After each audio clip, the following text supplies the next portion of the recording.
हे भरा श्रद्धा में अवसर अनेरो आज आव्यो रे भई। भरा श्रद्धा में अवसर अनेरो आज आव्यो रे भई। मोंघेरा मूलनो उत्सव आंगणी आव्यो रे भई। मोंघेरा मूलनो उत्सव आंगणी आव्यो रे भई। ओ मारा भई संतो भक्तो सौ हरखे छे अहीं।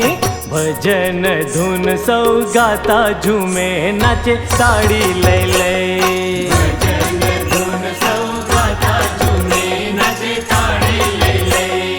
दर्शन करवा दूर दूर थी नर नारी आवे रे अहीं।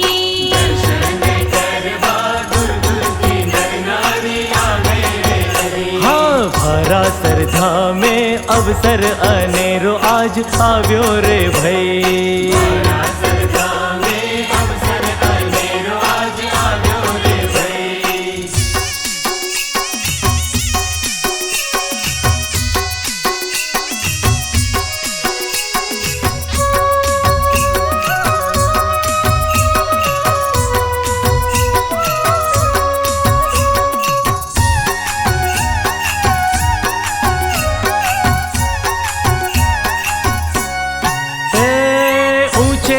मंदिर नी शोभा छे न्यारी।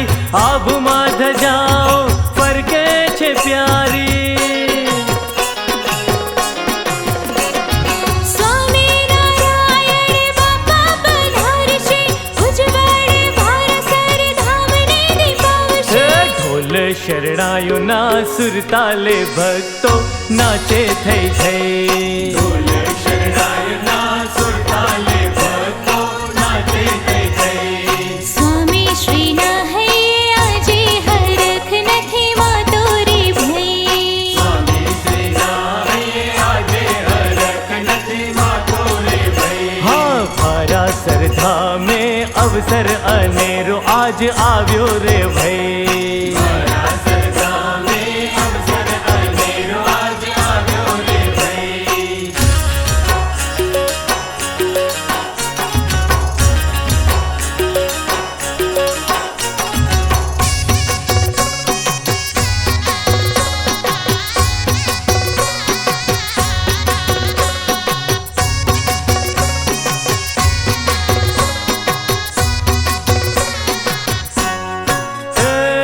लागी छे लगनी श्रीजी तमारी। प्रेम तड़ा पूजन लेजो स्वीकारी। पुरुषोत्तम प्रियदास जी स्वामी। भक्तोना अंतरनी पुरुषे आशुचे। हेली हरखनी वर्षे रे भरासर धामे रे भई। हेली हरखनी वर्षे रे भरासर धामे रे भई। मरमाળી મૂર્તિ લાગ્યો છે મન મારો નાચે થઈ થઈ। मरमाड़ी मूर्ति लाग्यो छे मन मारू नाचे थई थई। हाँ भरा श्रद्धा में अवसर अनेरो आज आव्यो रे भई। भरा श्रद्धा में अवसर अनेरो आज आव्यो रे भई।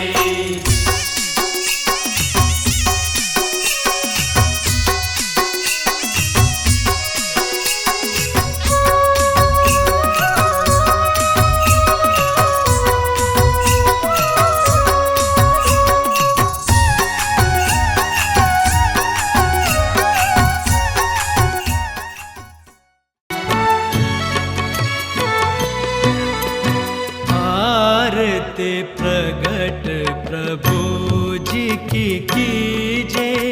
आरती प्रगट प्रभु जी की कीजे। हरि चरण कमल लखी अंतर लीजे। हरि चरण कमल लखी अंतर लीजे। आरती सनकादिक नारद त्रिपुरारी। सनकादिक नारद त्रिपुरारी। हरि विमल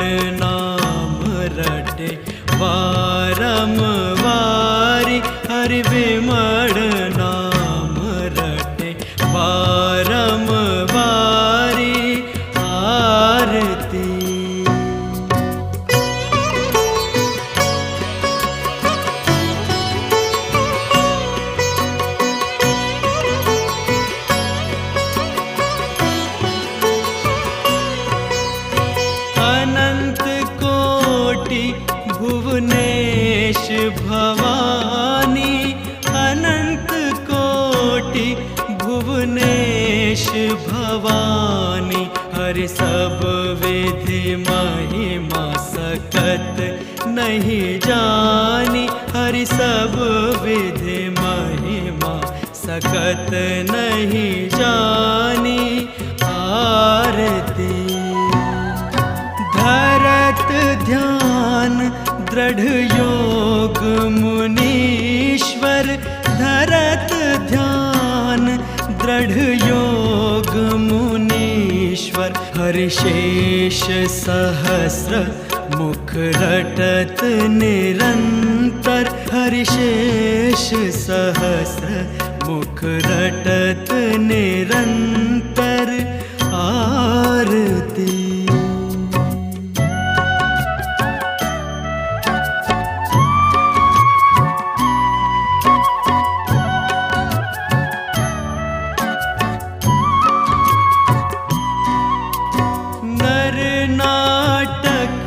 अक्षर अक्षर न्यारा, नर नाटक अक्षर अक्षर न्यारा, हरि पुरुषोत्तम पूरण जन प्यारा, हरि पुरुषोत्तम पूरण जन प्यारा। आरती नौतम अकड़ छवि न्यारी, नौतम रूप अकड़ छवि न्यारी, हरि ब्रह्मानंद जावत बलिहारी, हरि ब्रह्मानंद जावत बलिहारी। आरती प्रगट प्रभु जी की कीजे, आरती प्रगट प्रभु जी की कीजे। राम कृष्ण गोविंद जय जय गोविंद, राम कृष्ण गोविंद जय जय गोविंद, हरे राम गोविंद जय जय गोविंद, हरे राम गोविंद जय जय गोविंद। नारायण हरे श्रीमन्नारायण हरे, नारायण हरे श्रीमन्नारायण हरे, श्रीमन्नारायण हरे, श्रीमन्नारायण हरे, ओ श्रीमन्नारायण हरे। कृष्ण देव हरे जय जय कृष्ण देव हरे, कृष्ण देव हरे जय जय कृष्ण देव हरे, जय जय कृष्ण देव हरे, जय जय कृष्ण देव हरे, ओ जय जय कृष्ण देव हरे। वासुदेव हरे जय जय वासुदेव हरे, वासुदेव हरे जय जय वासुदेव हरे, जय जय वासुदेव हरे, जय जय वासुदेव हरे, ओ जय जय वासुदेव हरे।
निरखूं नैना भरी,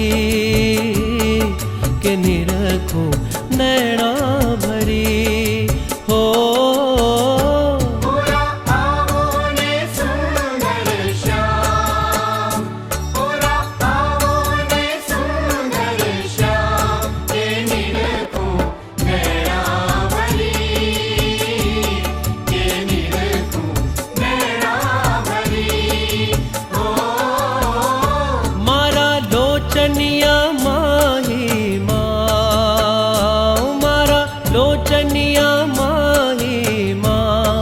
के राखूं जतने करी, के राखूं जतने करी हो।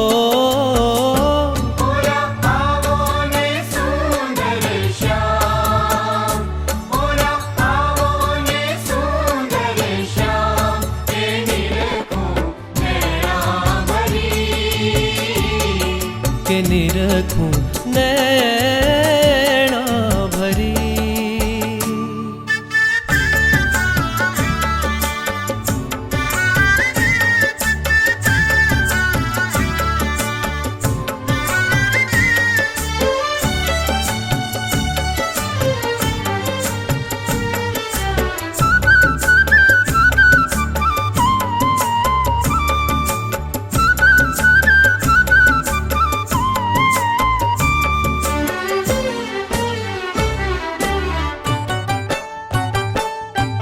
मस्तक मुकुट जड़ावनो, मस्तक मुकुट जड़ावनो, काने कुंडल मकराका, काने कुंडल मकराका, वदन ऊपर मारा नाथ जी रे, वदन ऊपर मारा नाथ जी, वारु कोटिक त्रिकुमार, वारु कोटिक त्रिकुमार। के निरखूं नैना भरी, के निरखूं। આજે આ ભારાસર મુકામે સુંદર મજાના શાકોત્સવનું આયોજન થયું છે। તો એ શાકોત્સવ પ્રસંગે ભુજથી સંતો પણ વધાર્યા છે। આપણે સર્વે ભેગા મળી ભગવાનને પણ વાજતે ગાજતે અહીં પધરાવ્યા। ભગવાન પણ અન્નકૂટના થાળ જમી રહ્યા છે। આજનો કાર્યક્રમ શરૂ કરીએ તે પહેલા આપણા લાડીલા પરમ પૂજ્ય આચાર્ય સ્વામીજી મહારાજે આપેલ જે મંત્ર તેનું 5 વાર આપણે ઉચ્ચારણ કરીશું। ઓમ શ્રી સ્વામિનારાયણ બાપા સ્વામી બાપા ભગવતે નમઃ। ઓમ શ્રી સ્વામિનારાયણ બાપા સ્વામી બાપા ભગવતે નમઃ। ઓમ શ્રી સ્વામિનારાયણ બાપા સ્વામી બાપા ભગવતે નમઃ। ઓમ શ્રી સ્વામિનારાયણ બાપા સ્વામી બાપા ભગવતે નમઃ। ઓમ શ્રી સ્વામિનારાયણ બાપા સ્વામી બાપા ભગવતે નમઃ। સરદામનાધિપતિ સ્વામિનારાયણ બાપાની જય। પ્રથમ આપણે ગીત ભક્તિ કરીશું, ત્યારબાદ કથા વાર્તાનો લાભ લઈશું। બંગલા છબીલા શ્યામ મૂર્તિમાં રાખજો રે મારા છેલ છબીલા શ્યામ મૂર્તિમાં રાખજો રે જાણી ભીરત તવ ઘન શ્યામ મુનેની ગાવજો રે મારા છેલ છબીલા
છે રે આવ્યા છે રે બાપા મૂર્તિમાં રાખવાને આવ્યા છે. સાથે સંકલ્પો પોતાના લાવ્યા છે રે બાપા મૂર્તિમાં રાખવાને આવ્યા છે. પુરાણ બ્રહ્મજી એક અવતારી તેજ સ્વયં સ્વરૂપી પધાર્યા છે રે બાપા મૂર્તિમાં રાખવાન આવ્યા છે. શ્રુતિ સ્મૃતિ આદિ શાસ્ત્રોમાં જેને નેતિ નેતિ કરી ગાયા છે રે બાપા મૂર્તિમાં રાખવાન આવ્યા છે.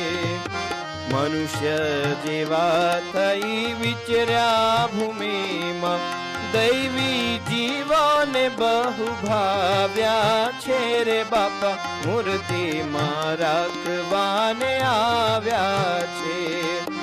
ધામોના ધામીને નામોના નામીએ સ્વામિનારાયણ મંત્રો જપાવ્યા છે રે બાપા મૂર્તિમાં રાખવાન આવ્યા છે.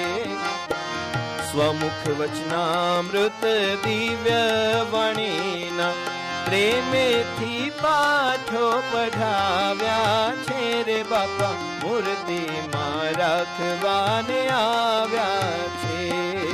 કરુણા કટાક્ષે દેહ ભાવ ટાળે ઠરાવ સર્વે મુકાવ્યા છે રે બાપા મૂર્તિમાં રાખવાને આવ્યા છે. મૂર્તિના સુખમાં રસ બસ કરીને શરણાગતને ન્યાલ બનાવ્યા છે રે બાપા મૂર્તિમાં રાખવાન આવ્યા છે. મૂર્તિમાં રાખવાની કૃપા તે સાધ્યમાં દિલના દરિયાવ કહાવ્યા છે રે બાપા મૂર્તિમાં રાખવાને આવ્યા છે. શ્રીજી કૃપાળુએ શિર કર સ્થાપી અમારા કહીને બોલાવ્યા છે રે બાપા મૂર્તિમાં રાખવાને આવ્યા છે. ગર્વ નથી ગમતો પ્રભુજીને ગર્વ નથી ગમતો જેને ગર્વ કર્યો તે હાર્યો પ્રભુજીને ગર્વ નથી ગમતો. ગર્વ કર્યો જો મહાસાગરે તો ગર્વ કર્યો જો મહાસાગરે તો નિરખરો કરી ડાર્યો પ્રભુજીને ગર્વ નથી ગમતો. ગર્વ કર્યો જો હિરણ કશિપુએ તો ગર્વ કર્યો જો હિરણ કશિપુએ તો ઋષિજીએ સંહાર્યો પ્રભુજીને ગર્વ નથી ગમતો. ગર્વ કર્યો જો રાજા રાવણે તો ગર્વ કર્યો જો રાજા રાવણે તો રામને હાથે મરાયો પ્રભુજીને ગર્વ નથી ગમતો. ગર્વ કર્યો જો શિશુપાળને કંસે તો ગર્વ કર્યો જો શિશુપાળને કંસે તો રૂઠ્યા છે કૃષ્ણ કનૈયો પ્રભુજીને ગર્વ નથી ગમતો. ગર્વ આવ્યો જ્યારે જોબન પગીને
14 દિવસ સ્વામી શ્રી સહજાનજી મહારાજ ગામ શ્રી કારિયાણી મધ્યે વસ્તા ખાચરના દરબારમાં ઉત્તરાદે બાર ઓરડાની ઓસરીએ છપ્પર પલંગ ઉપર વિરાજમાન હતા અને સર્વે શ્વેત વસ્ત્ર ધારણ કર્યા હતા અને પોતાના મુખારવિંદની આગળ મુનિ તથા દેશ દેશના હરિભક્તની સભા ભરાઈને બેઠી હતી. પછી શ્રીજી મહારાજ બોલ્યા છે, અમે એક પ્રશ્ન કરીએ છીએ. પછી મુનિ બોલ્યા જે પૂછો મહારાજ. પછી શ્રીજી મહારાજે પૂછ્યું છે, ભગવાન જીવના કલ્યાણને અર્થે પૃથ્વી ઉપર અવતાર ધરે છે. તે અવતાર ધર્યા વિના પોતાના ધામમાં રહ્યા થકા શું કલ્યાણ કરવાને સમર્થ નથી? અને કલ્યાણ તો ભગવાન જેમ ધારે તેમ કરે. ત્યારે અવતાર ધર્યાનું શું પ્રયોજન છે? અને જો અવતાર ધરે ત્યારે જ ભગવાનમાં કલ્યાણ કરવાની સામર્થ્ય હોય અને અવતાર ધર્યા વિના જીવના કલ્યાણ ન કરી શકતા હોય તો ભગવાનને વિશે એટલું અસમર્થપણું આવે. માટે ભગવાન તો અવતાર ધરીને પણ કલ્યાણ કરે અને અવતાર ન ધરે તો પણ જીવના કલ્યાણ કરવા સમર્થ છે. માટે એવા જે ભગવાન તેને અવતાર ધર્યાનું શું પ્રયોજન છે એ પ્રશ્ન છે. પછી મોટા મોટા સંત હતા, તેમણે જેની જેવી બુદ્ધિ તેણે તેવો ઉત્તર કર્યો, પણ શ્રીજી મહારાજના પ્રશ્નનું કોઈથી સમાધાન ન થયું અને શ્રીજી મહારાજે આશંકા કરી તે સર્વના ઉત્તર ખોટા થઈ ગયા. પછી મુનિ સર્વે હાથ જોડીને બોલ્યા જે હે મહારાજ, એ પ્રશ્નનો ઉત્તર તો તમે જ કરો તો થાય. પછી શ્રીજી મહારાજ બોલ્યા છે, ભગવાનને અવતાર ધર્યાનું એ જ પ્રયોજન છે જે ભગવાન વિશે અતિશય પ્રીતિવાળા જે ભક્ત હોય તેની ભક્તિને આધીન થઈને તે ભક્તને સુખ દેવાને અર્થે જેવી ભક્તની ઈચ્છા હોય તેવા રૂપનું ધારણ કરે છે. પછી જેવા જેવા પોતાના ભક્તના મનોરથ હોય તે સર્વે પૂરા કરે છે. અને તે ભક્ત હોય તે સ્થૂળ ભાવે યુક્ત છે અને દેહધારી છે. માટે ભગવાન પણ સ્થૂળ ભાવને ધારણ કરીને દેહધારી જેવા થાય છે અને તે પોતાના ભક્તને લાડ લડાવે છે અને પોતાની સામર્થ્યને છપાડીને તે ભક્ત સંગાથે પુત્ર ભાવે વર્તે છે અથવા સખા ભાવે વર્તે છે અથવા મિત્ર ભાવે વર્તે છે અથવા સગા સંબંધીને ભાવે વર્તે છે. તેણે કરીને એ ભક્તને ભગવાનની જાજી મર્યાદા રહેતી નથી. પછી જેવી એ ભક્તને ઈચ્છા હોય તેવી રીતે લાડ લડાવે છે. માટે પોતાના જે પ્રેમી ભક્ત તેના મનોરથ પૂર્ણ કરવા એ જ ભગવાનને અવતાર ધર્યાનું પ્રયોજન છે અને તે ભેળું અસંખ્ય જીવનું કલ્યાણ પણ કરે છે અને ધર્મનું સ્થાપન પણ કરે છે. હવે એમાં આશંકા થતી હોય તો બોલો. પછી મુનિએ કહ્યું જે હે મહારાજ, યથાર્થ ઉત્તર થયો. કાર્યાણી પ્રકરણનું 5મું વચનામૃત. સ્વામિનારાયણ ભગવાન પોતે કાર્યાણીમાં વિરાજમાન છે. સંતો હરિભક્તોની સભા ભરાઈને બેઠી છે અને એ વખતે ભગવાન પોતે સંતોને એમ કહે છે કે અમે એક પ્રશ્ન પૂછીએ છીએ. એમ કરીને ભગવાને પ્રશ્ન પૂછ્યો કે ભગવાન જીવના કલ્યાણને અર્થે પૃથ્વી પર અવતાર ધારણ કરે છે, તે શું ભગવાન અવતાર ધારણ ન કરે તો શું પોતાના ધામમાં રહ્યા થકા જીવના કલ્યાણ કરવા સમર્થ નથી? ભગવાન તો અવતાર ધારીને પણ કલ્યાણ કરવા સમર્થ છે અને અવતાર ન ધારણ કરે તો પણ ભગવાન જીવોના કલ્યાણ કરવા માટે સમર્થ છે. તેવા સમર્થ મૂર્તિ જે ભગવાન, તેને અવતાર દયાનું પ્રયોજન શું છે? મહારાજ કે આ પ્રશ્ન હે સંતો અમે તમને પૂછીએ છીએ. અને ત્યારે સંતોએ ઉત્તર કરવા પ્રયત્ન કર્યો, પરંતુ ભગવાને આશંકાઓ કરી તો સંતોથી કોઈ પણ જાતનો ઉત્તર થઈ શક્યો નહીં. પછી ભગવાનને પ્રાર્થના કરી, ભગવાન પોતે ઉત્તર કરે છે કે ભગવાનને અવતાર થયાનું પ્રયોજન એટલું જ છે કે પોતાના જે પ્રેમી ભક્ત હોય એના લાડકોડ પૂરા કરવા, એના જેવા જેવા મનોરથ હોય એ મનોરથ એ ભક્તના પૂરા કરવા, અને ભક્તને જેવી જેવી ભાવની જેવા જેવા ભાવની ભક્તિ હોય તે ભક્તિને ગ્રહણ કરે છે. મહારાજ કહે છે કે ભગવાનના ભક્ત હોય એ સ્થૂળ ભાવયુક્ત છે અને દેહધારી છે. તો ભગવાન પણ સ્થૂળ ભાવને ધારણ કરીને દેહધારી જેવા થાય છે. શબ્દ શું વાપર્યો છે ભગવાને? દેહધારી જેવા થાય છે, દેહધારી નહીં. મનુષ્ય રૂપે દર્શન આપતા હોય, પ્રતિમા રૂપે દર્શન આપતા હોય તો પણ એ મનુષ્ય નથી કે પ્રતિમા નથી, એ દિવ્ય મૂર્તિ જ છે. આ લોકમાં પ્રગટ થાય મનુષ્ય જેવા ભાવ દેખાડતા હોય તો પણ એ મનુષ્ય નથી. ખાવું પીવું હર્ષ શોક બધું જ દેખાડતા હોય, તેમ છતાંય ભગવાન અને ભગવાનના શત્રુ છે ષડ ઉર્મિએ રહિત છે. ષડ ઉર્મિ એટલે ભૂખ, તરસ, હર્ષ, શોક, જરા અને મૃત્યુ. આ 6 પ્રકારની ઉર્મિ દરેક દેહધારી જીવને લાગેલી છે. ભૂખ અને તરસ, ગમે એટલું ખાઈએ, અત્યાર સુધી કેટલું ખાઈ ગયા છે તો પણ આ નાનો હલકો ખાડો છે કદી પૂરાતો નથી. ભૂખ અને તરસ લાગ્યા જ કરે. બીજું હર્ષ અને શોક, એ ક્યારેક સુખ ને ક્યારેક દુઃખ, સુખ દુઃખ સુખ દુઃખ, પાછું ઊંચું નીચું થયા જ કરે. ક્યારેય એક ધારું કોઈનું ચાલતું નથી. એટલે હર્ષ અને શોક 4 વસ્તુ થઈ. જરા અને મૃત્યુ, જરા એટલે ગઢપણ, કહેતા દેહના ભાવ.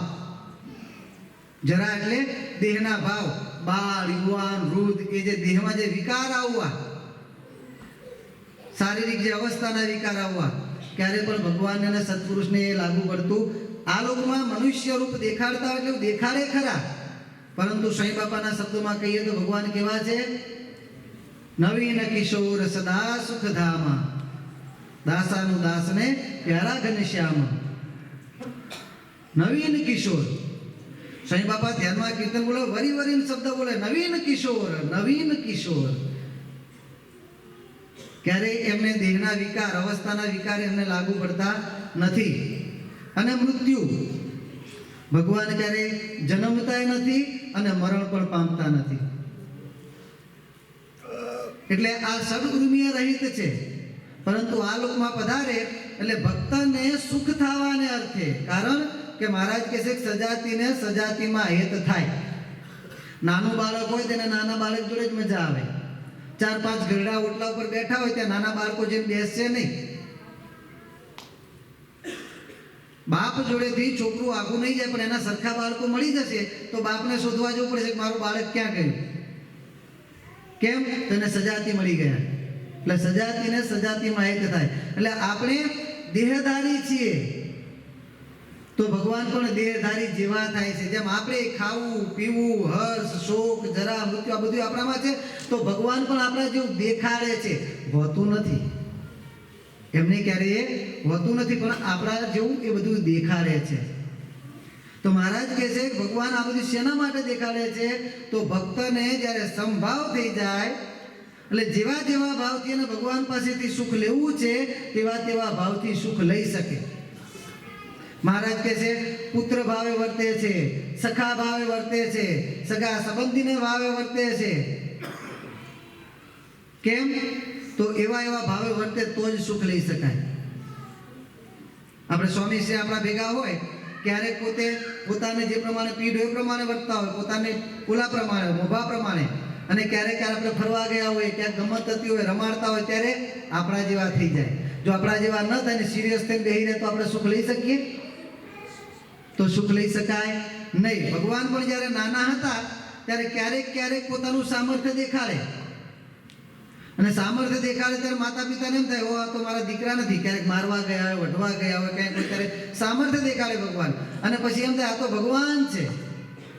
તો પાછા ભગવાન પોતાની સામર્થ્ય કરી અને ભગવાન પણ જે અંતરમાં ઘૂસ્યું હોય માતા પિતાને કે ભાઈને એ ભૂલવાડી દે. કારણ કે જો આ નહીં ભૂલવાડું તો પાછા પુત્ર ભાવનું સુખ એ મારી પાસેથી લઈ શકશે નહીં. એટલે સુખ આપવા માટે, લાડ લડાવવા માટે, ભક્તના મનોરથ પૂરા કરવા માટે રાયતે કરીને પોતાના ભક્તને પોતાના ધામની પ્રાપ્તિ કરાવે છે અને સાથે સાથે અસંખ્ય જીવનું પણ કલ્યાણ કરે છે. પોતાના ભક્તનું તો કામ કરે છે, પણ બીજા પણ ગમે તે યોગે કરીને એમના યોગમાં આવે, એ પ્રકારે એમના યોગમાં આવ્યા તો એનું પણ ભગવાનને કલ્યાણ કરવું છે. એટલે અસંખ્ય જીવોનું કલ્યાણ કરે છે અને સાથે સાથે પૃથ્વી ઉપર ધર્મનું સ્થાપન પણ કરે છે. ભગવાનને અવતાર ધર્યાનું આ પ્રયોજન છે, પોતાના ભક્તને લાડ લડાવવા છે. એ ભગવાન આપણને લાડ લડાવવા માટે આપણા જેવા થઈને આવ્યા છે. બાકી ભગવાનના ધામમાં શું દુઃખ હતું, ક્યાં તકલીફ હતી? ઉપરથી અહીંયા તકલીફ છે આપણા ભેગા રહેવામાં. કારણ જ્ઞાની કો જ્ઞાની મિલે તો રસની લૂંટા લૂંટ, और જ્ઞાની કો અજ્ઞાની મિલે તો થઈ પડે માથાકૂટ. આપણે અજ્ઞાની એ ભગવાને આપણા ભેગા રહ્યા છે. એમને હંમેશા આપણા ભેગા રહેવામાં ગમે તે બધે સહન જ કરવાનું છે, બધે સહન જ કરવું. આપણે એમ જાણીએ કે આપણે ભગવાનની સેવા કરીએ છીએ. આપણે શું જાણીએ કે આપણે ભગવાનની સેવા કરીએ છીએ, આપણે કાંઈ સેવા નથી કરતા.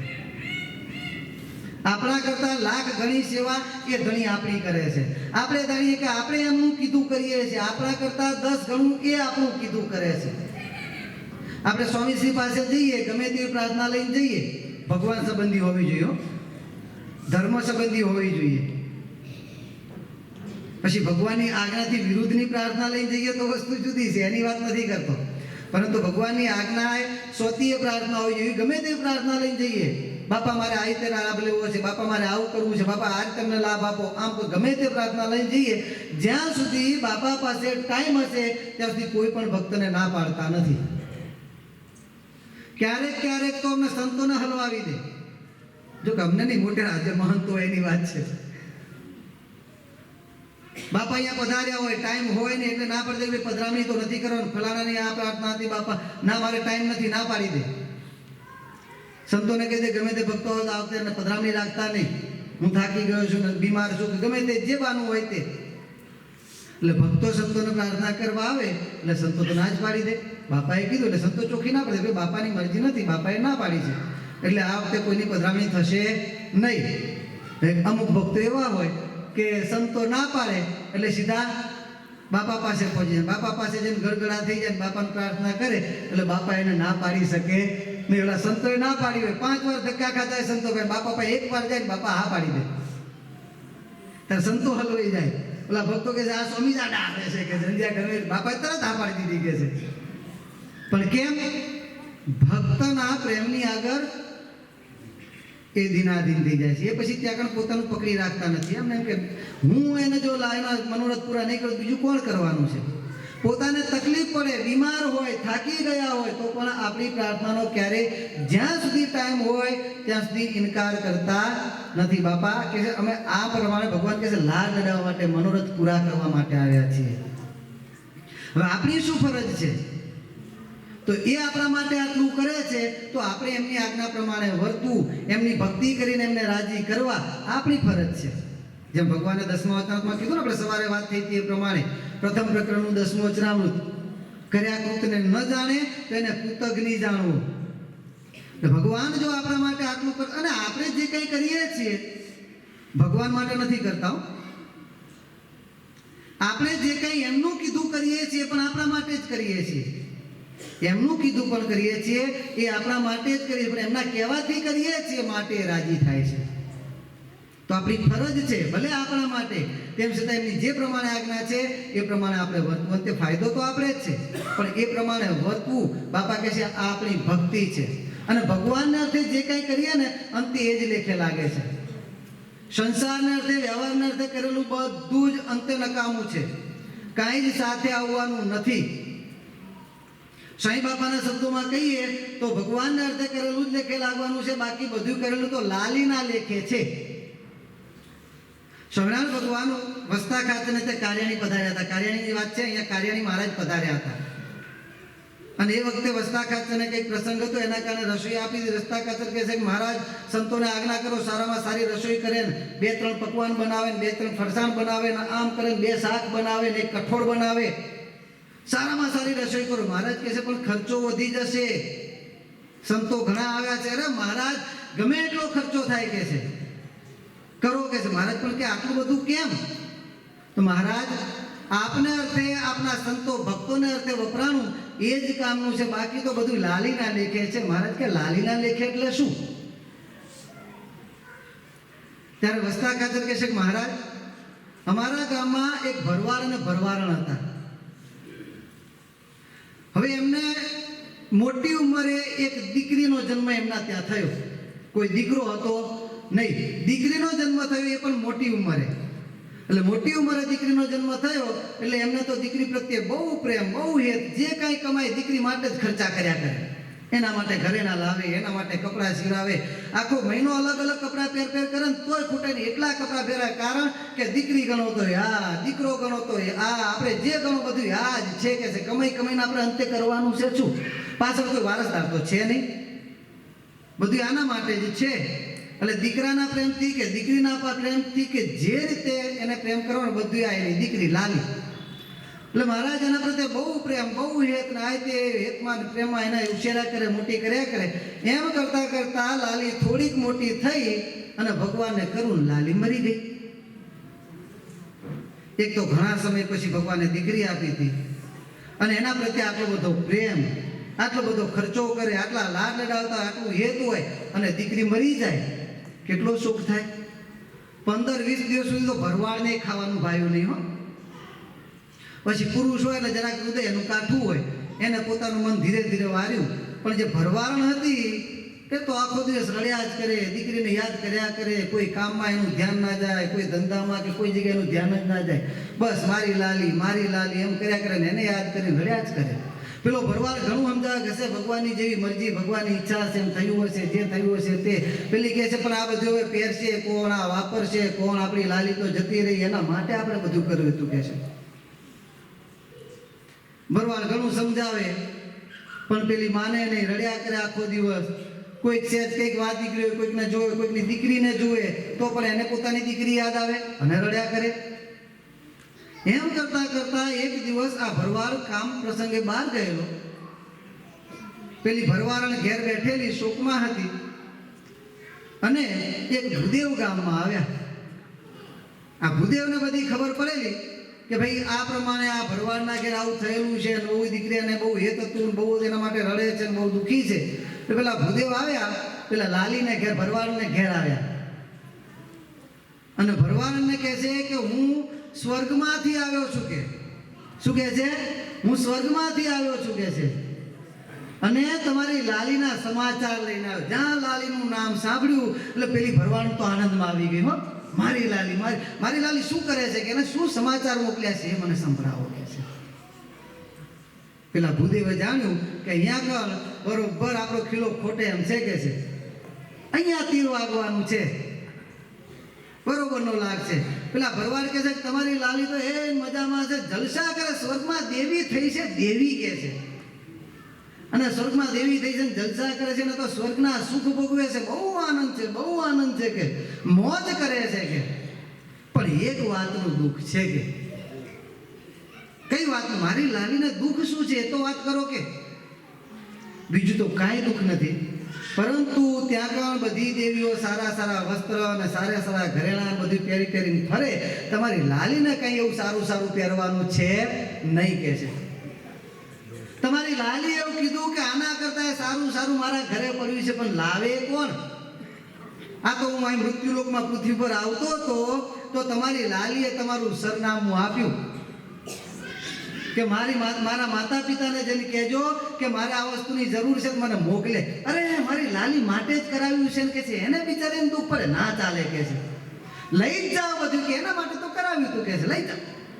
પોટલા બાંધીનો વેણી ચૂડીને કશું રહેવા દીધું નહીં, એક કપડું પણ રહેવા દીધું નહીં. બધા દાગીના ને કપડા ને રમકડા જે હતું બધું બાંધી ભૂદેવના આપ્યું. સ્વર્ગના દેવ નતા, ભૂના દેવ હતા. ભૂ એટલે પૃથ્વીના દેવ. ભૂદેવને આપ્યું. ભૂદેવ તો પેલું ઉચકી અને થયા ભાઈ રવાના. થોડીક વાર થઈને પેલો ભરવાડ ઘેર આવ્યો. કોઈ દિવસ નહીં ને આજે પેલી ભરવાડ આનંદમાં છે હો. ખૂબ આનંદમાં હે, નાચે કૂદે ને આનંદ કરે, ખૂબ ગેલમાં છે.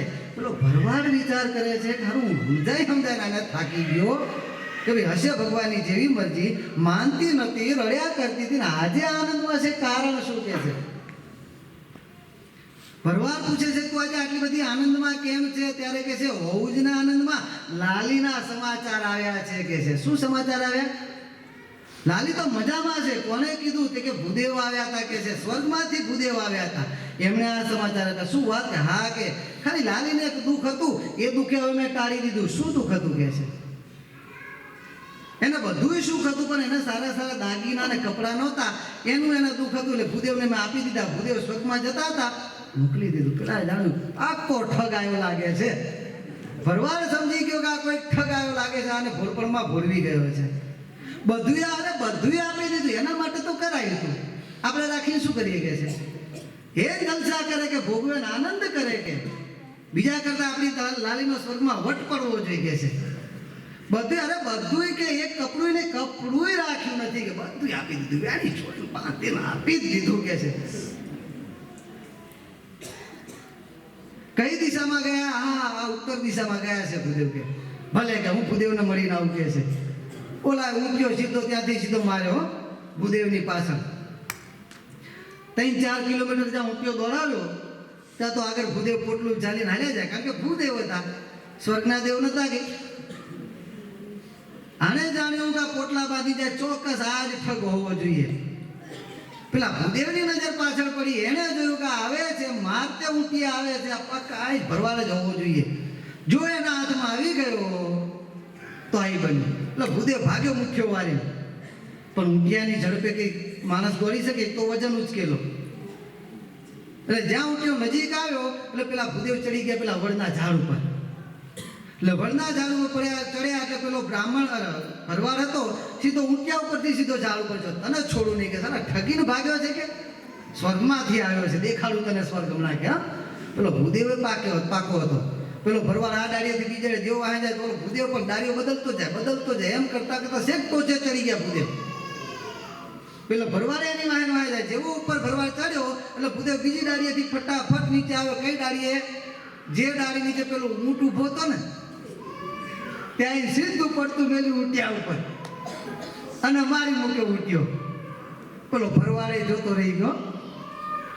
ભૂદેવ ગયા ભાગ્યા કે હવે ભાઈ આવજે ભાઈ, છેલ્લા રામ રામ કે છે ની ભાષામાં.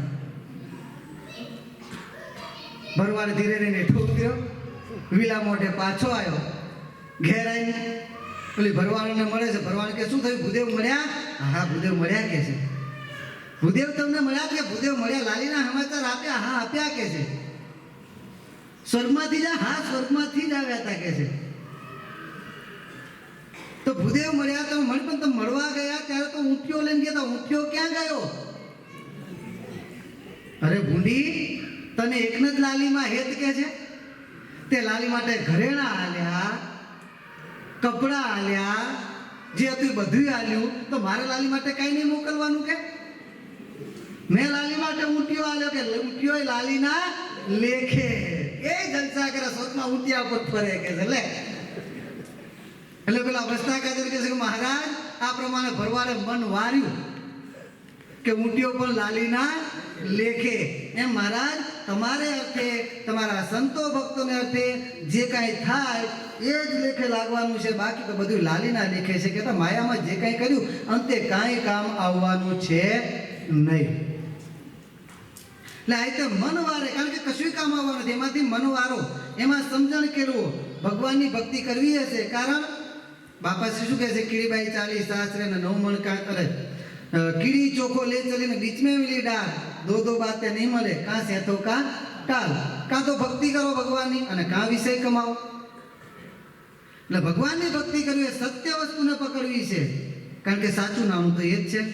જો એ કમાવવું હોય અંતે પણ કામ આવે, અત્યારે તો કામ આવે પણ અંતે કામ આવે એવું જો ધન કમાવવું હોય તો મહારાજ કે ભગવાનની ભક્તિ છે. તો એના માટે પંચ વિષયનો ત્યાગ કરવો જ પડશે. અને પંચ વિષયનો ત્યાગ જો આપણે બીજાનો વાદ લેવા જઈશું કે આની પાસે ઘણું છે ને આમ નથી, આની પાસે ઘણું, તો ભગવાન ભજાવાના છે નહીં. પેલા કે સ્વામી મારી પાસે સ્થાવર મિલકત તો ઘણી છે કે પોતાનો હરીફ હતો પાડોશી, પારાસરની જ વાત છે, નામ સાથે નથી કહેતો, સમય ઘણો થઈ ગયો એટલે ઘણા સમય પહેલાની વાત છે. એ ભક્ત તો ત્યાં કદાચ બહાર પરદેશ હશે, અહીંયા દેખાતા નથી. એ કે સ્વામી મારી જોડે સ્થાવર મિલકત તો ઘણી છે, જે મારો હરીફ છે મારી જોડે એના કરતાં મારી જોડે સ્થાવર મિલકત તો ઘણી છે, પણ આર્થિક હાથમાં મિલકત મારા કરતાં એની પાસે વધારે છે કે એટલે કે હજુ મને સંતોષ નથી. જો એમ કરવા જઈશું ત્યાં સુધી ભગવાનની ભક્તિમાં ચિત્ત પોરવવું હશે, જે પ્રમાણે એવું પૂરવાશે નહીં. બીજાની પાસે કેટલું છે એ જોવું નહીં. ભગવાને આપણને જે કંઈ આપ્યું છે એની ખુમારી હોવી જોઈએ. આપણને ભગવાને ભૂખ્યા તો નથી રાખ્યા ને, આપણને ભગવાને કપડા વિનાના ઉઘાડા તો નથી રાખ્યા ને, આપણને ભગવાને ટાઢ અને વરસાદમાં પલળતા તો નથી, ભલે ઝૂંપડું તો ઝૂંપડું, બીજાને હવેલી હોય, આપણે કાચું મકાન છે પણ પલળતા તો નથી રાખ્યા ને ભગવાને. સુવા માટે છત તો આપી છે ને, જોઈએ એટલું તો આપી જ દીધું છે. બાકી ભેગું જ કરવું છે તો એનો કોઈ સંતોષ છે નહીં. એના માટે જે મળ્યું છે એમાં પોતાને આનંદ વર્તવો જોઈએ. મને જે મળ્યું છે એ મારે ઘણું જ છે, આવું સમજાય તો આનંદ વર્તે. અને ક્યારે માણસ દુઃખી થાય ને, આપણે કાલે વાત થઈ હતી પ્રમાણે દુઃખી અને સુખી, સમજણ છે તો સુખી છે, અને સમજણ નથી તો ગમે એટલું ભેગું કરે તો પણ માણસ દુઃખી છે. પોતાની વસ્તુનો પોતાને કેફ હોવો જોઈએ કે આ મને મળ્યું છે, મારે જો તો કોઈને મળ્યું નથી, તો મહારાજ કહે છે આનંદ વર્તે. એક ગામનો કવિ પ્રોગ્રામ કરવા માટે મુંબઈ ગયો. ગુજરાતના ગામડાનો કવિ પ્રોગ્રામ કરવા માટે મુંબઈ ગયો. મુંબઈથી એને આમંત્રણ મળ્યું, એનો પ્રોગ્રામ મુંબઈમાં ગોઠવાનો, અને મુંબઈ ગયો. મુંબઈમાં ગયા ત્યાં પ્રોગ્રામ બધો કથાઓ પ્રોગ્રામમાં હાજરી આપી, જે પ્રોગ્રામ કરવાનો બધો સરસ પ્રોગ્રામ પતી ગયો. હવે જેનો પ્રોગ્રામ હતો એ શેઠિયા, એના ત્યાંનો ઉતારો હતો, રાત ત્યાં રોકાવાનું હતું. એટલે પેલો શેઠિયો પોતાના ઘરે લઈ ગયો. શેઠિયો ખૂબ ઘણાઢે સારું મોટો બંગલો મકાન બાંધેલું, અને સામાન્ય એક નિયમ છે ગૃહસ્થાશ્રમમાં કે પોતે કંઈક સારું મકાન બાંધ્યું હોય, સારું ફાર્મ બનાવ્યું હોય તો પોતાના લાગતા ઓળખતા કોઈ પણ આવે તેને જોવા માટે લઈ જાય. આવો એક સામાન્ય નિયમ હોય, અને દરેકને એવું હોય પોતાની પાસે બીજાની પાસે પ્રદર્શન કરવું, આવો એક નિયમ હોય, સામાન્ય રહેલું જ હોય, સ્વાભાવિક પ્રકૃતિ આ પ્રમાણે હોય જ. એટલે પેલા ભાઈ જે શેઠિયો હતો ગુજરાતના ગામડાનો કવિ, એ કવિને પોતાને ઘેર લઈ ગયો, અને ઘેર લઈ ગયા પછી બધું દેખાડવા માંડ્યો કે આ સીલિંગ આટલા લાખનું સીલિંગ કરાવ્યું છે, બેડરૂમ આટલા લાખનો છે, સિટિંગ રૂમ તો કે આટલા લાખનો છે, આ કિચન તો કે આટલા લાખનું, બધું દેખાડતા બધું આટલા લાખનું. આટલા પેલા કવિ કે ના સરસ છે, સારું છે, આ ઘણું મોંઘું છે, ઘણો ખર્ચો કર્યો છે, બધું કહેતા છેલ્લે ટોયલેટ પાસે ગયા. ટોયલેટ દેખાડે, આ ટોયલેટ એટલે ભાઈ ટોયલેટ એટલે ટોયલેટ. ટોયલેટમાં બીજું શું કરવાનું હોય? ટોયલેટમાં તું શું મત ભાઈ, ટોયલેટ તને ખબર છે આ ટોયલેટ કે ગમે એટલાનું હોય, પણ ટોયલેટ એટલે તો ટોયલેટ જ ને ભાઈ. ટોયલેટમાં જઈને આરોટાશે તો નહીં, ટોયલેટમાં જઈને ખવાશે તો નહીં, ટોયલેટમાં જે થવાનું છે થવાનું છે. ટોયલેટ એટલે પેલો કે ટોયલેટ એટલે ટોયલેટ, તને ખબર શું પડે કે ગામનો ગમાર તને આ ટોયલેટ, આવા ટોયલેટ જોયા છે? 10 લાખનું તો ટોયલેટ છે મારું કે છે ભાઈ. 10 લાખનું હોય કે 20 લાખનું હોય, ટોયલેટનું બીજું મહત્વ શું? ટોયલેટ એટલે ટોયલેટ. ત્યારે પેલો કે તારા બાપ ગોતરમાં કોઈ દિવસ તે 10 લાખનું ટોયલેટ જોયું છે? અને જ્યાં પ્રમાણે પેલા કહ્યું એટલે હવે કવિથી રહેવાનું નહીં. કવિ કહે છે કે તું મને એમ પૂછતો હોય કે 10 લાખનું ટોયલેટ તે તારા બાપ ગોતરમાં જોયું છે, તો તને તો જોવું હોય ને તો હાલ ગુજરાતના ગામડામાં કે 80 લાખના ટોયલેટ દેખાડું, કરોડ 2 કરોડના ટોયલેટ દેખાડું કે છે. સમજ્યા? સોમવારે સગનભાઈના ખેતરમાં, મંગળવારે મગનભાઈના ખેતરમાં, ભલા મારા અઠવાડિયામાં તો 8 ટોયલેટ બદલી નાખીએ છીએ. લે મજા આવી ગઈ. હવે આ માણસને મોંઘવારી નડે? આપણને જે મળ્યું છે, જે સુખ છે એમાં એના આનંદ છે. પોતાને જેવું મળ્યું છે એવું બીજાને મળ્યું નથી, આ સમજવામાં જ આનંદ છે. અને એવું સમજીને મહારાજ કહે છે ભગવાનની ભક્તિ કર્યા કરવી. જેમ આ લોકના પદાર્થનો પંચ વિષયનો કેફ છે કે વ્યસનનો કેફ છે, એમ મહારાજ કહે છે ભક્તિનો કેફ રાખવો. જેમ વ્યસની માણસને વ્યસન વિના ચાલતું નથી, એમ ભગવાનના ભક્તને ભગવાનની ભક્તિ વિના ચાલવું જોઈએ નહીં.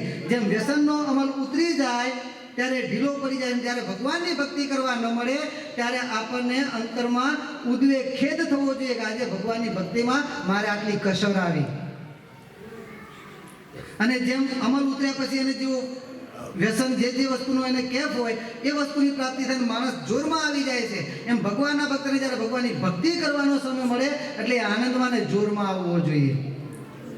પરંતુ જ્યારે ભક્તિની આવી તરસ જાગે ને, આવી ભક્તિની જ્યારે ગરજ ને ઈચ્છામય અંતરમાંથી થાય ને ત્યારે ભક્તિ કરવાની મજા આવે છે.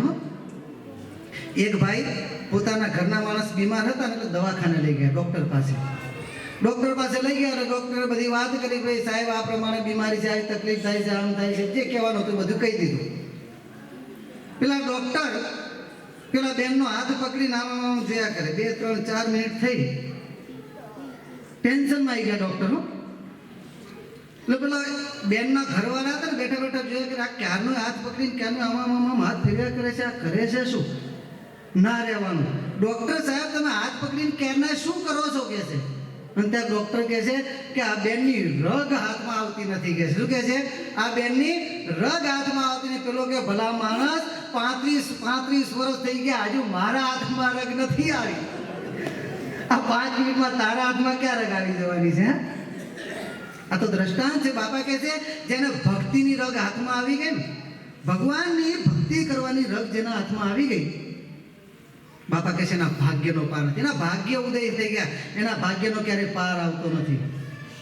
આ લોકના ખાલી એમ કહેવાય કે આ લોકમાં પણ ભાગ્યની આગળ બધા જ સાધન કામ આવે છે, અને ભાગ્ય ના હોય તો બધા જ સાધન વ્યર્થ છે. આપણે આના બિચારા ઘણા પ્રયત્ન કર્યા, અહીંયા કર્યું, આ ધંધો કર્યો, પેલું કર્યું, પણ એનું ભાગ્ય જ એને સાથ નથી આપતું. હોશિયાર માણસ હોય પરંતુ જ્યાં સુધી ભાગ્ય સાથ ના આપે ને ત્યાં સુધી આગળ વધી શકતો નથી. એની હોશિયારી કાંઈ કામ આવતી નથી. એક રાજા એના રાજ્યની અંદર જ્યારે એની સભા ભરીને બેઠી હતી ત્યારે નરકટીઓ એના નૃત્ય કરતી હતી. અને નૃત્ય કરતી હતી ત્યારે એક નરકટી રાજાના સામું જોઈ અને એને હસવું આવે એટલે હસીને મોઢું છુપાવી લે. કારણ કે રાજા હે ને અતિશય કદરૂપો હતો. તેનું કદરૂપું મોઢું જોઈને પેલીને હસવું આવતું, પણ હારું રાજાની સામે કેમ હસાય? એટલે હસવું આવી જાય, પકડી શકે ને એટલે મોઢું સંતાડી દે નાચતા નાચતા. પ્રોગ્રામ બધો પૂરો થયો, રાજા પોતાના આસને પધાર્યા. પછી પેલી નરકટીને બોલાવી રાજાએ, અને નરકટીને પૂછ્યું, બેટા તું નાચતા નાચતા હસતી હતી, એનું કારણ શું? પેલી કહે છે કાંઈ નહીં રાજાજી. ના ના, કાંઈક કારણ છે, તું કે. પેલી ના પાડી તો રાજા કહે છે તું ચિંતા ના કરી, જે સત્ય હોય કહે, હું તને કાંઈ જ નહીં કરું કે છે, જે હોય કહી દે. અને ત્યારે પેલી નરકટી એમ કહે છે કે રાજન, ભગવાનની કૃપા એ કરીને તમારી પાસે સુખ સાહેબી આ બધું જ છે, આટલું બધું જ છે, પણ હે રાજા હું તમને એમ પૂછું છું કે જ્યારે ભગવાનના દરબારમાં રૂપની વહેંચણી થતી હતી ત્યારે તમે ક્યાં ગયા હતા? રાજા સમજી ગયો કે મારું કદરૂપું મોઢું જોઈ અને આ પ્રમાણે હસતી હતી. એટલે પેલી એમ કહે છે કે હે રાજન, તમારે જ્યારે ભગવાનના દરબારમાં રૂપની વહેંચણી થતી હતી ત્યારે તમે ક્યાં ગયા હતા? ત્યારે રાજા એમ કહે છે કે બેટા સાંભળ, કે છે તું મને એમ પૂછે છે કે જ્યારે ભગવાનના દરબારમાં રૂપની વહેંચણી થતી હતી ત્યારે તમે ક્યાં ગયા હતા? હું ત્યાં જ હતો કે છે. પરંતુ જે વખતે ભગવાનના દરબારમાં રૂપની વહેંચણી થતી હતી એ જ વખતે બીજી બાજુ ભગવાનના દરબારમાં ભાગ્યની વહેંચણી થતી હતી. તું રૂપના વહેંચણીની લાઈનમાં ઊભી હતી અને હું ભાગ્યની વહેંચણીની લાઈનમાં ઊભો હતો. હું ભાગ્યની વહેંચણીમાં હતો, આજે મારું ભાગ્ય ભગવાનની કૃપાએ કહીને ચમક્યું છે. અને એટલું યાદ રાખજે, ભાગ્યની આગળ રૂપ નાચે છે, રૂપની આગળ ભાગ્ય નાચતું નથી. આ તો આ લોકનું ભાગ્ય છે. લૌકિક ભાગ્ય ઉદય થાય તો પણ બધાય સાધન એની જોડે સફળ થાય છે, ભાગ્ય ન હોય તો સફળ થતા નથી. બાપા કહે છે આપણું તો અલૌકિક મહદ ભાગ્ય આપણા જાગ્યા છે, આપણા તો મહદ ભાગ્ય જાગ્યા છે. આપણા ભાગ્ય કયા? તો સાંઈ બાપા પોતાના કીર્તનમાં સમજાવે છે, ભાગ્ય લો ગણી રે ધન્ય ભાગ્ય લો ગણી, શ્રીજી બાપાને મરવે કરી ધન્ય ભાગ્ય લો ગણી, સ્વામી બાપાને મરવે કરી ધન્ય ભાગ્ય લો ગણી. જન્મ જન્મના કેસો કેરી નીકળી સોનવણી, જન્મ જન્મના કેસો કેરી નીકળી સોનવણી, કોના કી દામા પહરીએ, કોના કી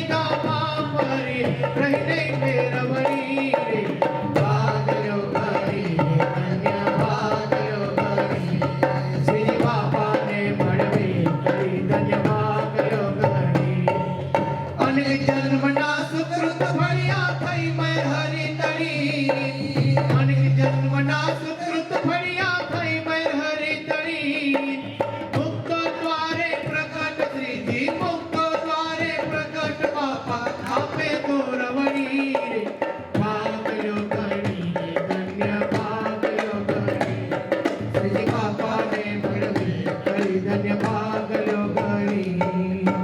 બાપા કહે છે આપણું ભાગ્ય કયું? શું આપણે પૂર્વે સારા સારા કર્મ કર્યા હતા એ આપણું ભાગ્ય? બાપા કહે છે ના, ભાગ્ય શું ધૂળ તમારું ભાગ્ય હતું. બાપા કહે છે આપણું ભાગ્ય કયું? તો ભગવાન કેવળ કૃપાએ કરીને આપણો હાથ ચાલી તો સામે ચાલીને આવીને આપણને મળ્યા છે. શ્રીજીને મળવે કરી ધન્ય ભાગ લ્યો ગણી. ભગવાન સામે ચાલીને આપણને આવીને મળી ગયા.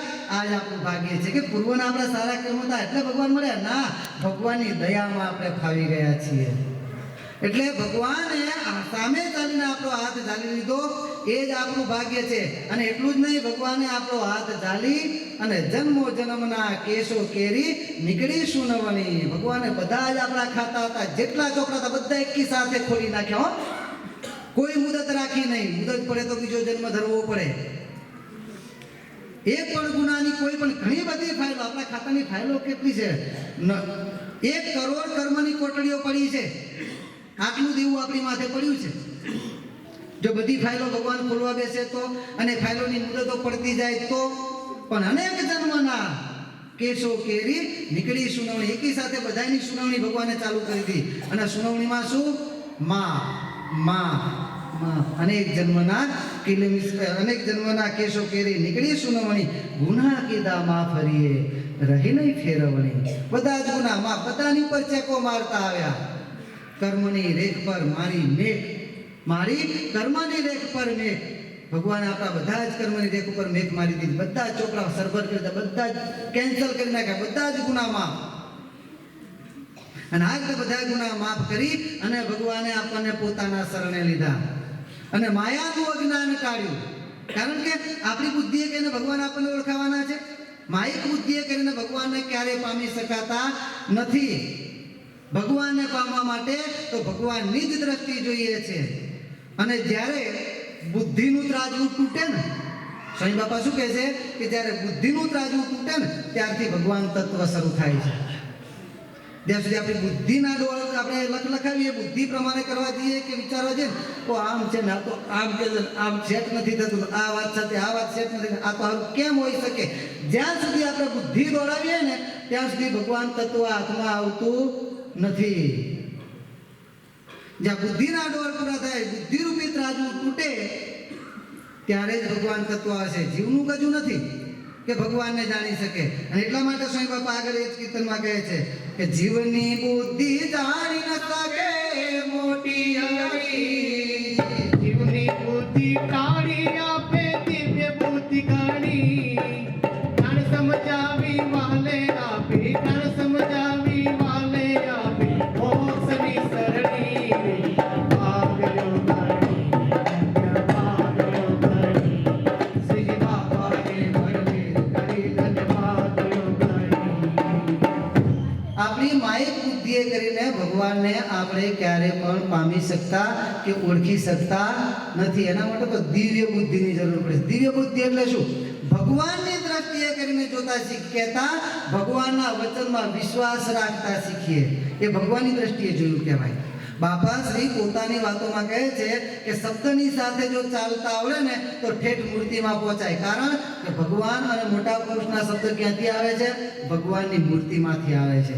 અને શબ્દ જ્યાંથી આવે છે ત્યાં પાછા જાય છે. મૂર્તિમાંથી આવે છે અને મૂર્તિમાં પાછા સમાઈ જાય છે. જો શબ્દની સાથે ચાલીએ તો શબ્દ મૂર્તિમાં જાય છે તો આપણે પણ ક્યાં પહોંચીએ?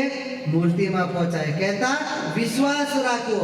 એ કહે છે તે પ્રમાણે કરવું. એટલે અહીંયા સ્વામી બાપા કહે છે જીવની બુદ્ધિ ટાળી આપે દિવ્ય બુદ્ધિ ઘણી. જ્ઞાનરૂપી પ્રકાશ અંતરમાં મનમાં બધે જ ભગવાન પ્રકાશ કરે, દિવ્ય પ્રકાશ કરે. એટલે જીવની બુદ્ધિ ટાળી આપે દિવ્ય બુદ્ધિ ઘણી. જ્ઞાન સમજાવી વાલે આપી મોક્ષની સરણી. જ્ઞાન સમજાવી કયું જ્ઞાન?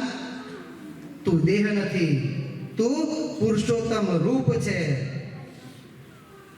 તું દેહ નથી, તું તો દેહથી નોખો આત્મા, અને આત્માએ પાછો ભગવાનના સ્વરૂપને વિશે લીન કરી અનાદિ મુક્તની સમજણ પ્રમાણે તું તો પુરુષોત્તમ રૂપ છે.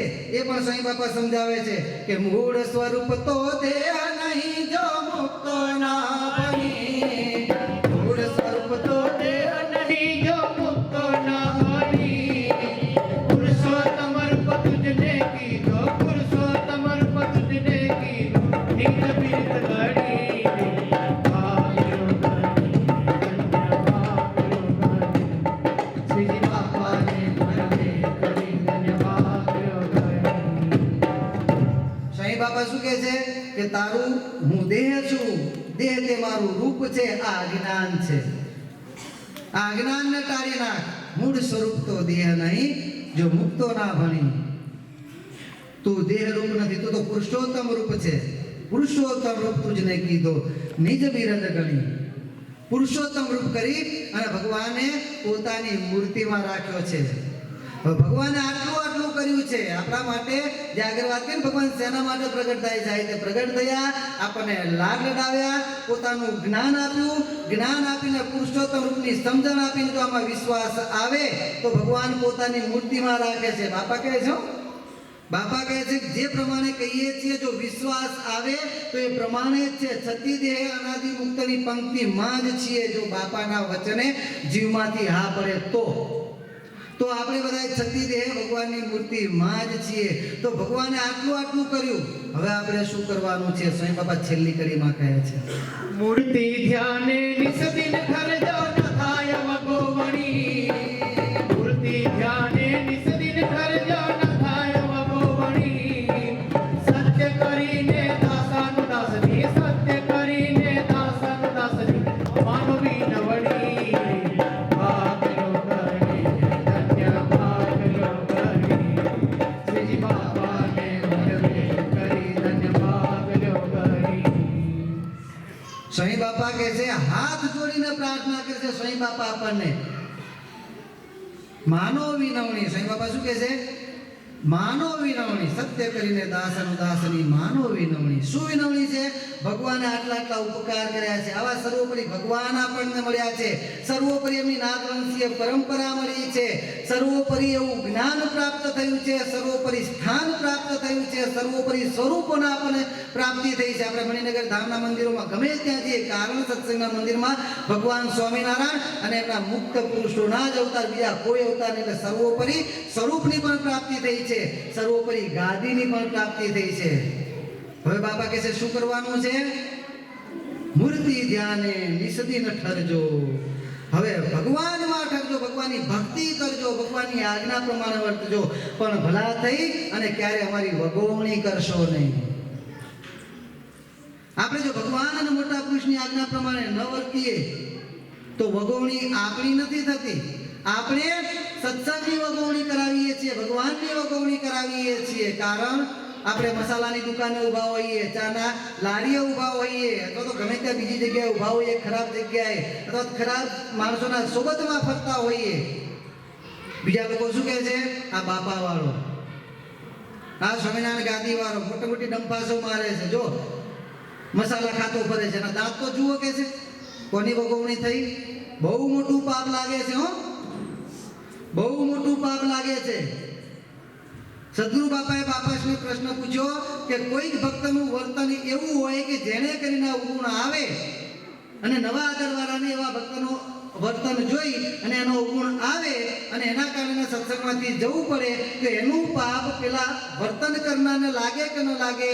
ત્યારે બાપાશ્રી કહે છે બહુ પાપ ન લાગે, થોડુંક જ પાપ લાગે. કેટલું? 84 લાખ જીવ માર્યાનું પાપ લાગે. થોડુંક જ પાપ કીધું. કેટલું? 84 લાખ જીવ માર્યાનું પાપ લાગે. કારણ કે પેલો નવા આદર વાળો સત્સંગમાં આવ્યો હોય, તમારું વર્તન જોઈ, હા આપણું વર્તન ન હોય ને ખાલી એના સ્વભાવ પ્રવૃત્તિના કારણે અવગુણ લઈને જાય એની વાત નથી, પણ હકીકતમાં આપણું વર્તન એવું હોય કે જેના કારણે બીજાને અવગુણ આવે અને એના કારણે પાછો પડી જાય તો એને સત્સંગની પ્રાપ્તિ થઈ. તેનું આને આ જન્મ કલ્યાણ થવાનું હતું. તમારા કારણે એ સત્સંગમાંથી ગયો, એને 84 લાખ વાર જન્મ લેવો પડશે, 84 લાખ વાર મરવું પડશે. એ 84 લાખ જીવને માર્યાનું પાપ તમને લાગે. બાપાશ્રી પોતાની વાતોમાં કહે છે. વિચાર કરજો, આપણે વાંસે વાંસે વ્યસન કરતા હોઈશું કે વાંસે વાંસે ગમે તે વર્તન કરતા હોઈશું, બહુ એની પાછળ પાપ છે. આપણને સામાન્ય વસ્તુ લાગતી હોય પણ એ સામાન્ય વસ્તુ નથી, બહુ ભયંકર પાપ રહેલું છે. એટલે સ્વામી બાપા કહે છે કે મૂર્તિ ધ્યાને નિસ્તિન થરજો, ન થાય વગોવણી. વગોવણી તમારી થવા દેશો નહીં અને સત્સંગની વગોવણી કરાવશો નહીં. બાપા કહે છે, બાપા કહે છે વિનંતી છે અમારી, સત્ય કરીને દાસાનું દાસની માનો. બાપાને વિનંતી કરવી પડે છે અને તેમ છતાંય એમની જોડે વિનંતી કરાવવાની ના હોય. આપણે આપણું વર્તન જ એવું હોવું જોઈએ કે એમને આવી બાબતમાં તો કહેવું જ ના પડે. પણ કદાચ ભૂલ્યા હોય તો બાપા કહે છે જાગૃત થઈ જાઓ. એમના વચન પ્રમાણે વર્તવામાં જ મજા છે. બાપા કહે છે અત્યારે આપણને એમાં બંધન લાગતું હશે, પરંતુ બંધનમાં માણસની જે પ્રગતિ છે ને એનો જે ગાંઠ બંધાય છે, એનામાં જે સંસ્કાર આવે છે ને એ છૂટા ફરવામાં આવતું સ્વતંત્રતામાં. અત્યારે સ્વતંત્રતાનો જમાનો છે. શું કહે છે? સ્વતંત્રતાનો જમાનો છે. એટલે કઈ જગ્યાએ તમે સ્વતંત્ર છો એ તો વિચાર કરો. તમે કઈ જગ્યાએ સ્વતંત્ર છો? એક ભગવાનનું કીધું કરવું પડે ત્યાંથી જ તમે સ્વતંત્ર થવા માંગો છો, ત્યાં તમે સ્વતંત્ર માનો છો. બાકી તમારા શેઠ પાસે તમે સ્વતંત્ર છો? તમે શેઠ છો, તમારા નોકર પાસે તમે સ્વતંત્ર છો, તમારા બૈરા છોકરા પાસે તમે સ્વતંત્ર છો? કોઈ જગ્યાએ સ્વતંત્ર નથી, બધે જ સ્વતંત્ર છીએ. અને એ બધું સ્વતંત્ર પણ આપણને ગમે છે. અહીંયા આગળ સ્વતંત્ર થવા માટે તૈયાર છે, અહીંયા પરતંત્ર રહેવું પડે એ ગમતું નથી. અહીંયા પરતંત્ર રહેશું કહેતા એમનું કીધું કરીશું તો એની પાછળ બહુ મોટો ફાયદો છે. અને ત્યાં આગળ પરતંત્ર રહ્યા છું એમાં હા તમે સંસારની રીતે જેમ જીવતા હોય એકાબીજીને સમન્વય કરીને જ જીવવાનું છે, એમાં ના નથી. આપણે એમ ધારે કહો સ્વામી ઓલા ઘણી વાર કદાચ બૈરાનું તો માને તો બાયલો કહેવાય, ના, બૈરાને માનવું જ પડે. જ્યાં એ સાચા હોય ત્યાં એનું માનવાનું અને જ્યાં આપણે સાચા હોય ત્યાં આપણું રાખવાનું અને સમન્વયથી જ ચાલે. અને કદાચ કોઈ એમ કહેતું હોય સ્વામી મારા ઘરમાં તો બૈરું બોલી જ ના શકે, તો તમે માણસ એ નથી હો, એ ભેગું છે. કારણ કે સત્યને પણ ન સમજો તમે એમ જાણો કે આપણે મળદ છીએ તો એ મળદ નથી, એ ક્રૂરતા કહેવાય, એ માણસાઈ ન કહેવાય. એટલે સંસારની અંદર બધું સમન્વય કરીને રહેવાનું જ છે, પરંતુ અહીંયા પણ સાથે સાથે ભગવાન મોટા પુરુષના વચન પ્રમાણે વર્તવાનું છે. અહીંયા પણ સ્વતંત્ર થવાના ક્યારે દોડ કરવા નહીં, ભગવાનના વચન પ્રમાણે વર્તવામાં જ મજા છે. અને આવી રીતે ભગવાનના વચન પ્રમાણે વર્તતા હતા માયારામ ભટ્ટ. ઘણા બધા ભક્તોના દ્રષ્ટાંતો છે, આપણે એક દ્રષ્ટાંત લઈએ. રામાનંદ સ્વામી વખતના સત્સંગી માયારામ ભટ્ટ. અને આ માયારામ ભટ્ટ નાની ઉંમરે ગર્ભંગ થયા. એટલે નાની ઉંમરે ગર્ભંગ થયા એટલે માયારામ ભટ્ટની તો ઈચ્છા નહોતી, પરંતુ સગા સંબંધીએ બધાએ બહુ આગ્રહ કર્યો કે ભાઈ બીજા લગ્ન કરો, કારણ કે તમારી ઉંમર હજુ ઘણી નાની છે, માટે બીજા લગ્ન કરો. એટલે બહુ આગ્રહ કર્યો. તો માયારામ ભટ્ટે વિચાર કર્યો કે ભાઈ આ બધા આગ્રહ કરે છે તો ગુરુજીને પૂછું, ગુરુજી જો રજા આપે તો બીજા લગ્ન કરીશું, વિચાર કરીશું. એટલે ગુરુ કોણ હતા? રામાનંદ સ્વામી. રામાનંદ સ્વામીને પૂછવા માટે ગયા. રામાનંદ સ્વામી પાસે ગયા. રામાનંદ સ્વામી સભા કે નહીં તો વિરાજમાન હતા, સભા ભરાયેલી હતી. એટલે પેલા માયારામ ભટ્ટે વિચાર કર્યો કે સભા પતે ભાઈ શાંતિથી ગુરુજીને બધી વાત કરીશું. માયારામ ભટ્ટ સભામાં વિરાજ બેસી ગયા. રામાનંદ સ્વામી અંતર્યામી પણ જાણી ગયા અને અંતર્યામી પણ જાણીને વાત કરતા કરતા પ્રસંગ કાઢી રામાનંદ સ્વામી એમ વાત કરી કે અમારે તો એવી ઈચ્છા વર્તે કે કોઈ જીવ પરણવા માટે જતો હોય, 3 ફેરા ફરી ગયો હોય, 4થો ફેરો ફરવાનો બાકી હોય અને એ વખતે અમે ત્યાં હાજર હોઈએ અને જો એ જીવ અમારો વિશ્વાસ હોય, અમારું કીધું કરે એવો હોય તો એને 4થો ફેરો ફરવા દઈએ નહીં અને એને સંત બનાવીને ભગવાનની ભક્તિ કરવામાં વળગાડી દઈએ, પણ માયામાં તો એને બંધાવા દઈએ જ નહીં. અમારી તો ઈચ્છા આવી. માયારામ ભટ્ટે જાણ્યું કે આ ગુરુએ મારી વાત જાણીને અંતર્યામી પણ જ વાત. જ્યાં ગુરુજી પહેલા લગ્નમાં આવું વાત કરતા હોય તો હું તો બીજા લગ્નની રજા લેવા માટે આવ્યો છું. રજા મગાય જ કેમ? માયારામ ભટ્ટ રામાનંદ સ્વામી પાસે પૂછવા જ ના ગયા. હો, વિચાર કરો. આપણે તો મોઢે ના પાડી હોય કે ના ના બેટા આમ ના કરાય, આ પ્રમાણે નથી કરવું, અમારી ઈચ્છા નથી, તો બીજી વાર જઈએ બાપા પણ આ જરાક આમ છે ને આવું કરવું પડે છે ને આ કહે છે ને પેલું કહે છે ને ફલાણું કહે છે.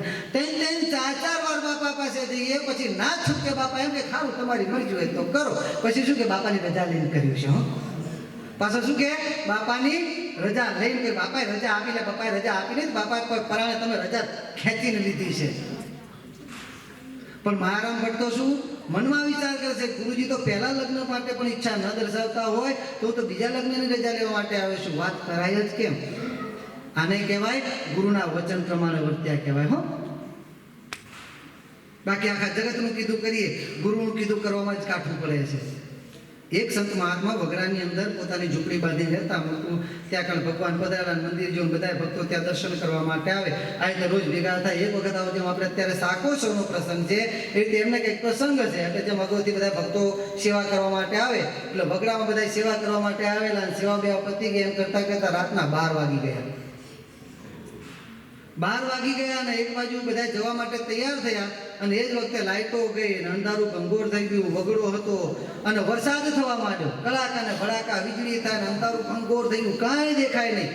એટલે ગુરુજીએ જે 5-10 જણા જે સેવા કરનાર હતા બધાને આજ્ઞા કરી કે ત્યાં રાત્રે તમે આશ્રમમાં રોકાઈ જાઓ. આવા અંધારામાં આવા વગડાની અંદરથી તમારે પસાર થવાનું છે અને વીજળી વરસાદના બધું થાય છે માટે અત્યારે ઘરે જશો નહીં. બધાય માની ગયા પણ એક ભાઈ માન્યો नहीं. हो नहीं गुरुजी मेरे को तो जाना ही पड़ेगा. गुरुजी बोले आज रात को नहीं, मेरे को जाना ही पड़ेगा. कल सुबह चले जाना. नहीं गुरुजी मेरे को जाना ही पड़ेगा.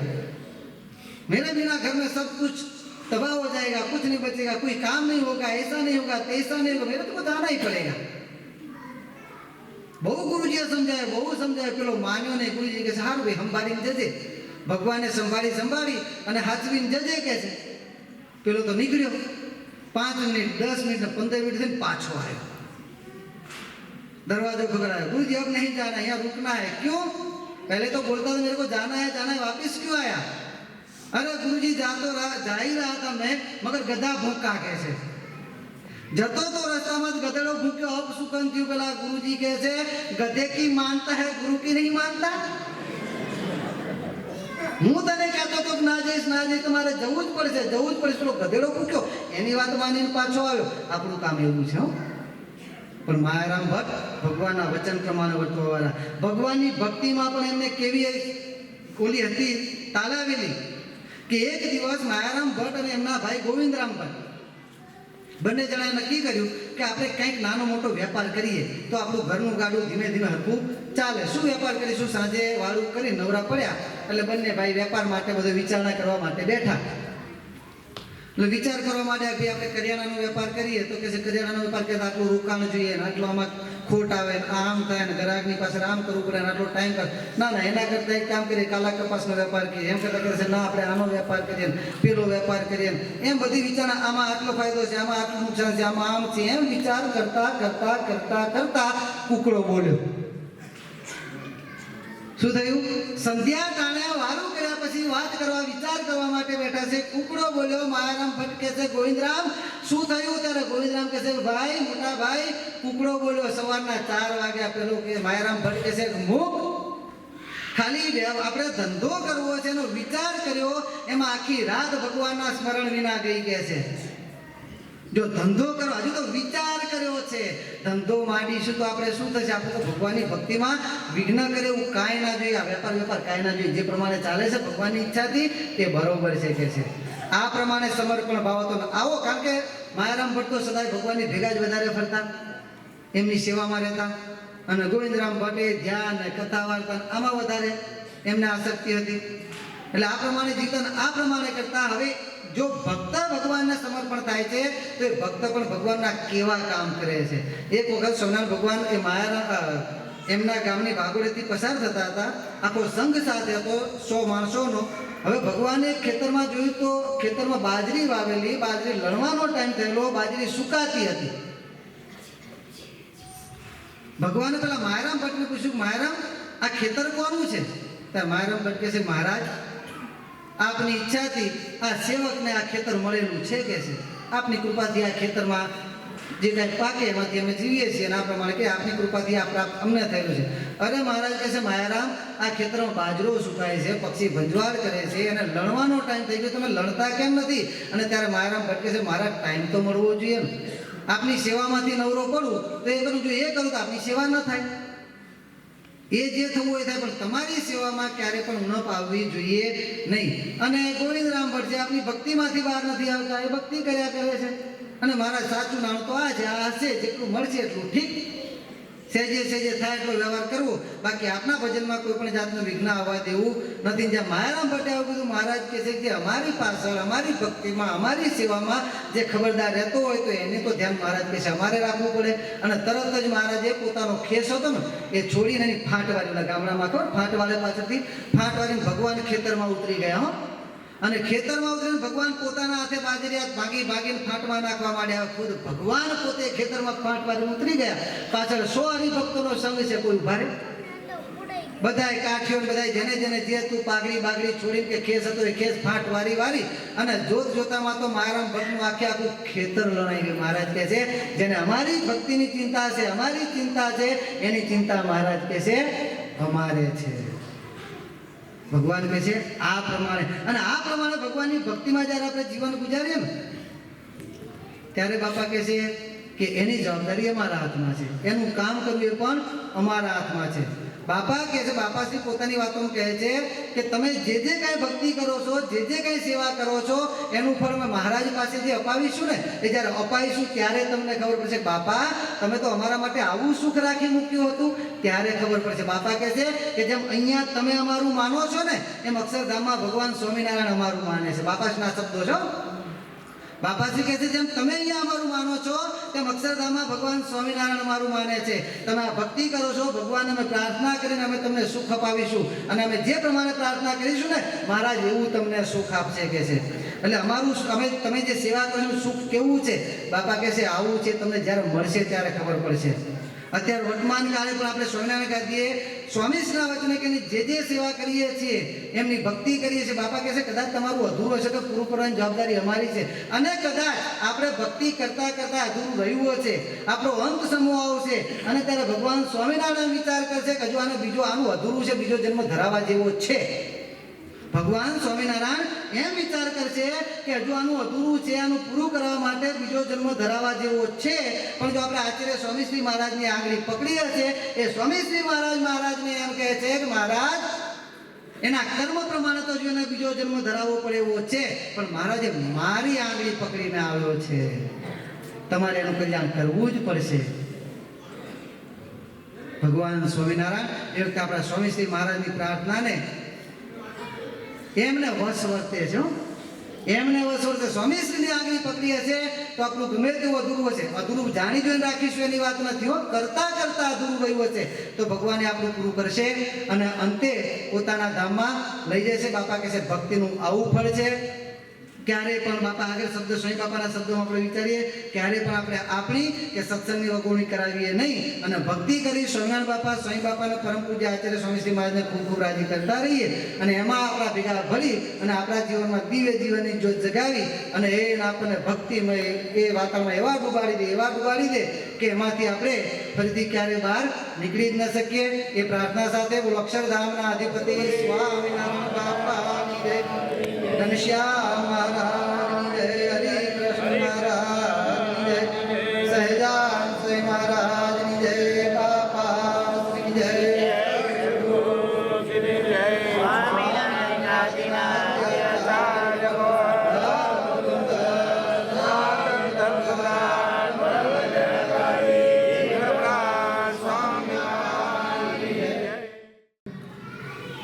સ્વામીએ જે વાત કરી એ પ્રમાણે આપણે આપણા જીવનને એ પ્રમાણે વર્તાવ કરવાનો ઠરાવ કરી અને ખૂબ ને ખૂબ બાપાને રાજી કરી શકીએ.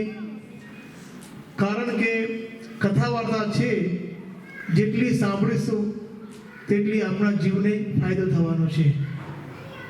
માટે સમય તો કોઈ પાસે છે નહીં, કારણ કે સ્વામી બાપા વાતોમાં કહે છે કે 12 મહિનાનું વર્ષ છે અને કામ કેટલું છે?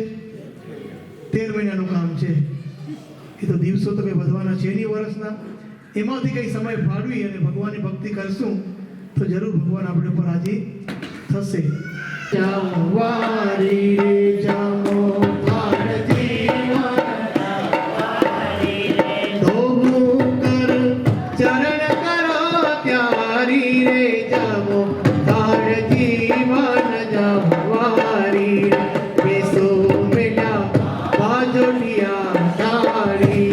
કાટો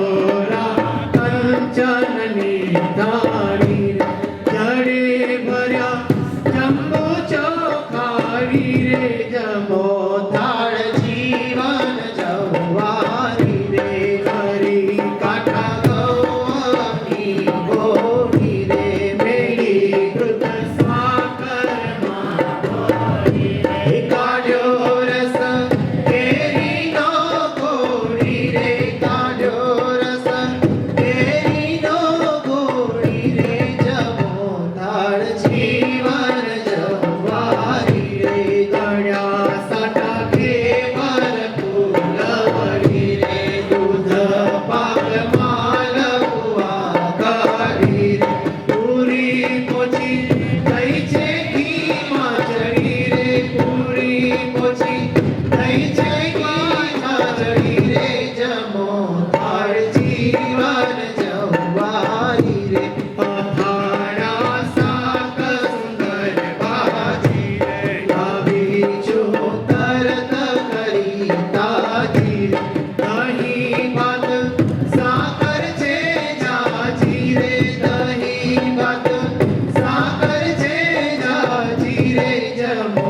થાળ જીવન જવારી રે કડું કરો લાવ્યું જળ જારી એલાયચી લવિંગ સોપારી પાના બીડી બનાવી સારી રે પાના બીડી બનાવી સારી રે જમો થાળ જીવન જવારી મુખવાસ મન ગમતા લઈને રે પ્રસાદી થાળ તળી દઈને ભૂમાનંદ કહેરાજી થઈ રે ભૂમાનંદ કહેરાજી થઈ રે જમો થાળ જીવન જવારી રે જમો થાળ જીવન જવારી રે અક્ષરધામનાધિપતિ સ્વામિનારાયણ બાપાની જય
सद्गुरु स्वामी, प्रभु जय सद्गुरु स्वामी।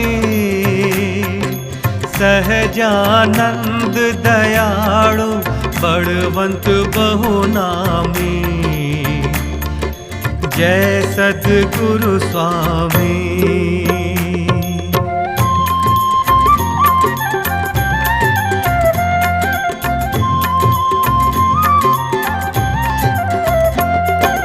चरण सरोज तमारा वंदु कर जोड़ी, चरणे शीश धर्या थी दुख नाख्या तोड़ी, जय सद्गुरु स्वामी। नारायण नर भ्राता द्विज गुण तनु धार।